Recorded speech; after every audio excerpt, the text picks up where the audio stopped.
Vocal chamber है। तुम भी आगे दिखाओ कुछ। हो सांसों में तेरी सरगमी है, अब रात दिन जिंदगी में। भारत के इतिहास के कई राज ऐसे आज भी छिपे हैं, यदि मैं आपको बताऊं तो आप शायद यकीन भी ना करें। ग्वालियर के किले की गहराइयों में जाके मैं ऐसे ही कुछ राज आज आप लोगों को बताने वाला हूं। तो ये मतलब सबसे पुराना टेलीकम्युनिकेशन चैनल है। यहाँ से आप बोलोगे ना तो आवाज़ काफ़ी जगहों तक, काफ़ी सारे चैम्बर्स तक जाती है। हेलो। राज हर उस कहानी का, कहानी चाहे राजा मान सिंह के संगीत की हो या इब्राहिम लोदी के आक्रमण की, या कहानी हो महारानियों के जौहर की, भारतीय संस्कृति और विज्ञान के वो हर पहलू को मैं आपसे साझा करने वाला हूँ। दोस्तों शक्ल की हालत पे नहीं जाना, गर्मी इतनी है इस वक्त पे। कल एक्चुअली अच्छा मौसम था यहाँ पे और रिकमेंडेड है कि अच्छे मौसम में यहाँ पे आओ तो बड़ा मज़ा आता है यार। पर ये जो है यही है मान सिंह पैलेस को, वहाँ से जो है टिकट मिल जाएगा। 10 बजे से ये ओपन होता है और टिकट लेके आप अंदर चलेंगे और देखेंगे कि किस तरह से पुराने समय में भी आधुनिक यंत्रों को यूज़ करके रहते थे। मतलब पुराने एंशिएंट पंखे, कूलर, टेलीफोन कम्युनिकेशन सिस्टम, ये सब कैसा होता था तो सब अंदर देखने को मिलेगा। एक भारतीय वयस्क के लिए यह टिकट 25 रुपये है, जिसमें सहस्त्र भाऊ अथवा तेली का मंदिर शामिल है। पैलेस के नीचे आपके टिकट की जांच होगी। सब कुछ ठीक रहा तो आप पहुंच जाएंगे अनगिनत कहानियों की भूल भुलैया में।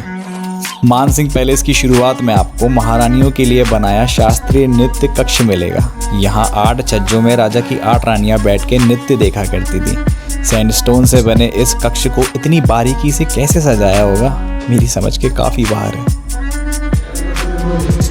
क्यों करते थे मेहनत? मतलब मशीन भी नहीं होती थी। देखो एक को काट के एक चीज़ के बारे में ध्यान देके पूरा एक पत्थर। यह जीवन चक्र यानी व्हील ऑफ लाइफ हमारी हिंदू संस्कृति का एक सुंदर परिचय है। हिंदू राजाओं की घोर निष्ठा अपनी संस्कृति के लिए जो रही, शायद इसीलिए दिल्ली के सुल्तानों और मुगल के शासक ने इस धरोहर को नष्ट करने का पुरजोर प्रयास किया हो। इसीलिए ही इतना सुंदर दिखने वाला यह मान सिंह पैलेस एक भयावह कैद खाना बना रहा लंबे समय तक। जीवन चक्र घेरे में 2 त्रिभुज 6 छोटे त्रिभुज बना रहे हैं। यह ब्रह्मा, विष्णु, महेश अथवा सरस्वती, लक्ष्मी, पार्वती जी का प्रतीक माने गए। सबसे ऊपर ओम की आकृति राजा की सिंहासन पर विराजमान दिखाई देती है। अब यह मंदिर हमारा ध्यान आकर्षित करता है। इसके द्वार पर आपको ध्यान से देखने पर कलश, कमल का फूल और ऊपर गणेश जी की कलाकृति दिखाई देगी। मंदिर के भीतर 33 खिड़कियां हैं जो वेदों में लिखे 33 कोटि देवी देवताओं को दर्शाती हैं। यह मंदिर इन देवी देवताओं की आकृतियों के साथ साथ इसकी दीवार में जड़े अनेकों हीरों की रोशनी से दमकता था, किंतु दिल्ली के सुल्तान इब्राहिम लोदी के आक्रमण ने इस मंदिर को नष्ट कर दिया। मेरा मन ना इतिहास के उन पन्नों में कहीं ठहर गया है। ये क्या जगह है भाई? मैंने अपने शहर में होते हुए क्यों कभी इसे अपनी इन नज़रों से नहीं देखा। चलिए अब थोड़े अंधेरे गलियारे लेते हैं, क्योंकि वहीं मिलेंगे हमें इस किले के सबसे गहरे रहस्य। मैंने ना बाहर से याद है, मैंने आप लोगों को बाहर से बताया था कि जो दीवाने आम हुआ करता था, यह है दीवाने आम राजा मान सिंह का। छोटी छोटी जाली वाली खिड़की है ना, वहाँ से देखा करती थी रानियाँ बैठ के। उनके झरोके थे तो रानियाँ वहाँ से बैठ के पूरे कार्यक्रम को देखा करती थी। तो मैंने बाहर से बताया था, अंदर से है मतलब आप समझिए जैसे मैं बैठा हुआ यहाँ बैठ जाती थी और पूरा का पूरा जो भी कार्यक्रम वहाँ चला करता था सामने। दिखाओ, ये आपको सामने दिख रहा होगा, ये दीवाने आम है राजा मान सिंह का। तो यहाँ से पूरा कार्यक्रम देखा करती थी वो बैठ के। किले की निचली मंजिल पर यह महारानियों का एक झूलाघर है, जो मुगल बादशाह जहांगीर का कैद खाना रहा। 6वें सिख गुरु हरगोविंद जब जहांगीर की कैद में थे तब जहांगीर की तबीयत खराब रही। मलिकाए बेगम नूरजहान ने मौलवी को बुलाया तो उन्होंने हरगोविंद जी को रिहा करने की सलाह दी। हरगोविंद जी ने कहा उन्हें रिहा करने से पहले यहाँ कैद 52 निर्दोष हिंदू राजाओं को छोड़ दिया जाए, किंतु जहांगीर ने यह आदेश दिया कि जितने राजा सिख गुरु के बाजू को पकड़ के द्वार से निकल जाएंगे मैं उन्हें रिहा कर दूंगा। हिंदू राजाओं की मदद से एक बड़ी सी पोशाक बनाई गई गुरु जी के लिए, जिसे पकड़ सभी राजा रिहा हुए। इसलिए किले पर बना गुरुद्वारा दाता बंदी छोड़ नाम से जाना जाता है।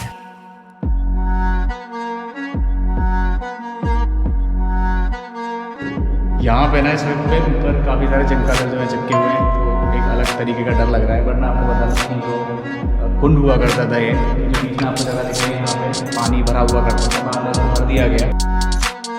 अब ये जो तहखाना है ये सबसे निचली मंजिल पर है किले की। असल में ये तहखाना नहीं है, यहाँ महारानियों के स्नान के लिए एक शाही कुंड हुआ करता था। कुंड लगभग 8 फीट गहरा था। जब इब्राहिम लोदी ने किले पर आक्रमण किया तो सभी रानियों ने इस कुंड में कूदकर जौहर कर लिया। बाद में इस कुंड को बंद कर दिया गया। देखने और यहाँ ठहरने में थोड़ी असहजता हो रही है। आज भी यहाँ इस अंधेरे में वो भयावह घटना महसूस की जा सकती है। और इस जगह की जो वाइब है ना, अपने आप में थोड़ी सी डरावनी है। मैं सही से बताऊँ आपको तो यहाँ पे खड़े होने में थोड़ा डर लग रहा है, क्योंकि जितने भी टूरिस्ट बाहर आए हुए हैं ना, यहाँ तक कोई नहीं आया है। जल्दी से निकलते हैं यहाँ से, थोड़ा शॉट ले ले घूमते हुए। तू ले चलते रहने देते भाई। बहुत चमगादड़ है यार, वो देखो, वो टंगा है एक हमारे सर के ऊपर में। काटेंगे थोड़ी ना, वो टंगे हैं। कोई भी यहाँ पे बैटमैन बन सकता है। हाँ, हमें चलते हैं यार, रहने दे, छोड़ चलते हैं यार।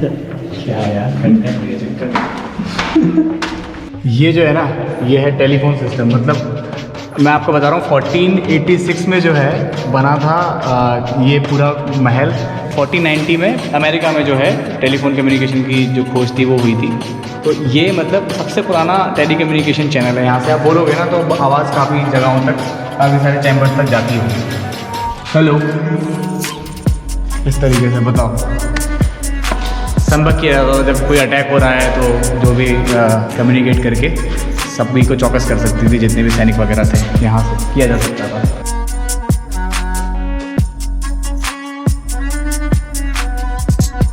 जो आम सभा हुआ करती थी वो यहाँ लगती थी। ऊपर जो है राजा बैठा करते थे, यहाँ पे डांस और संगीत के कार्यक्रम चला करते थे। और यहाँ पे ना ऐसे कई जगहों पे मिरर्स लगे हुए थे, तो जो रोशनी जो होती थी ना तो बहुत अच्छी आया करती थी। तरह तरह के संगीत कार्यक्रम हुआ करते थे, जैसे कि अभी आपको ध्वनि सुनाई आ रही होगी हमारे आसपास।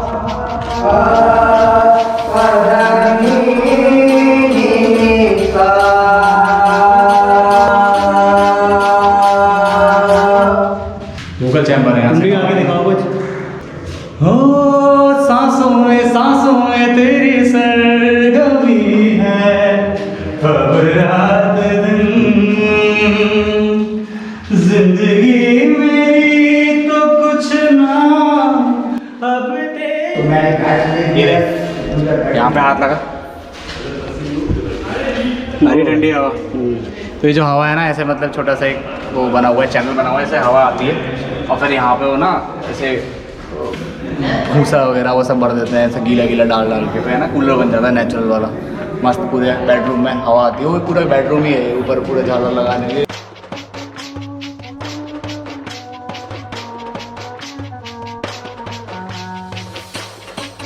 किले के ऊपर जितने भी गलियारे हैं वहाँ आपको संगीत की झलक हर जगह दिखाई देगी। असल में राजा मानसिंह की गहरी रुचि थी संगीत में। राग ध्रुपद की रचना करने वाले भी वही थे, एवं उनकी सबसे प्रिय रानी मृगनयनी ने बैजू बावरा से संगीत सीखा था। तानसेन समारोह जो ग्वालियर में हर साल आयोजित होता है, उसे किले के निचले भाग गुजरी महल में आयोजित किया जाता है, जो राजा मान सिंह ने रानी मृगनयनी के लिए बनवाया था। मन तो मेरा शायद ही करेगा यहाँ से निकलने का, किंतु आपको किले का संपूर्ण भ्रमण कराना हमारी निष्ठा है। अब हम किले के पिछले हिस्से में आ गए हैं। यहाँ आप मानसिंह तोमर जितनी कलाकृति की उपेक्षा ना करें। यहाँ आपको कुछ पुराने महल और बाद में मुगलों द्वारा बनाए पैलेसेस देखने को मिलेंगे।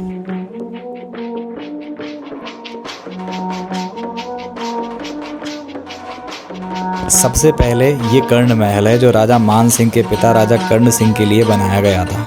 ये पुराना अथवा खंडर अवस्था में दिखाई देगा, किंतु आप जैसे जैसे भीतर प्रवेश करेंगे यहाँ भी आपको हिंदू संस्कृति का बेहतर तालमेल ज़रूर मिलेगा।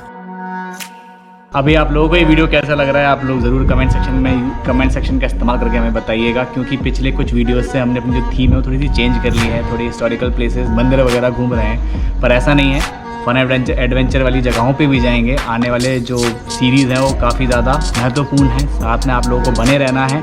अगर सब्सक्राइब नहीं किया है, एक्सीडेंटली यहाँ तक आ चुके हैं, तो पता है क्या करना है, नीचे एक है ना सब्सक्राइब का बटन होता है, वो जाके दबा दीजिए और बेल आइकन दबा दीजिए, ताकि आपके पास नोटिफिकेशंस आते रहेंगे। इसके अलावा सभी दोस्तों में अगर एक वीडियो पसंद आते हैं, जो हमारी स्टाइल है बताने की, स्टोरी को पसंद आती है, तो सभी दोस्तों में शेयर करने में भी क्या जाता है यार। और हाँ, लाइक ज़रूर करना है, क्योंकि लाइक से ही तो जो है वीडियो पुश करता है यूट्यूब। यार हमें बहुत ज़रूरत है पुश करने की, हमारे वीडियोस को यूट्यूब पुश करे तो ताकि व्यूज़ आएँ और ताकि हम लोग भी जो है एक अच्छे यूट्यूबर बने, मोटिवेशन मिलेगा और कुछ नहीं है। चलिए धन्यवाद। ये जो दिखाया ना, ये जो कारस्तानी करते हैं, ये जो कारस्तानी है ना, इनके है ना इन्हीं दीवारों में इनको चुनवा देना चाहिए। क्या बोलते हो? अच्छी बातें नहीं कर रहे हो आप। ये बताओ कि कैसे पहचानते हैं कौन सा हिंदू आर्किटेक्चर है, कौन सा मुस्लिम आर्किटेक्चर है? कुछ आइडिया है तुम्हें? आइडिया नहीं है, पर ऐसा टॉम वाला शेप मेरे ख्याल से ना मुस्लिम रहता होगा। टॉम वाला शेप मुस्लिम रहता, सही कह रहे हो। ये है राजा भीमसेन की छतरी और मेरे सामने बनी है ये विशालकाय बावली। इतिहासकारों की माने तो दिल्ली के सुल्तान इल्तुतमिश के आक्रमण के दौरान इस कुंड में वीरानियों ने जौहर किया था।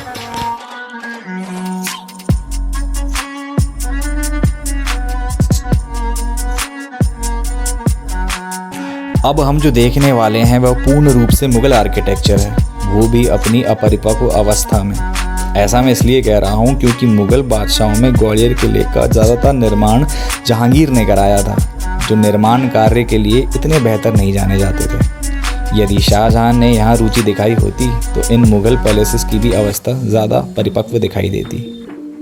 जहांगीर का यह पैलेस विशाल है और ऐसा लगता है जैसे यहाँ इसे शुरुआती रूप से निर्मित नहीं किया गया है, बल्कि पहले से बने ढांचों में बस कुछ फेरबदल किया गया है। खुला खुला मैदानी ढांचा मुगल आर्किटेक्चर की निशानी है, हालांकि जहांगीर स्वयं यहाँ कभी रहे नहीं थे।